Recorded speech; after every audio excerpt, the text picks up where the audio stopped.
The number one thing that you need to do before you get started is prep and organization. So what does that mean? Before we shoot any videos, before we start doing any type of content creation, we sit down and we decide exactly what we need. What's our game plan?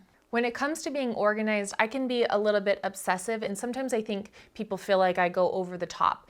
But when you're keeping track of all of this content and all of these moving pieces, you're going to thank yourself if you have a really good system in place that follows you all the way from the beginning to the end. I've managed hundreds of pieces of content for different creators. I had one creator that I was helping him put out 700 pieces of content a week.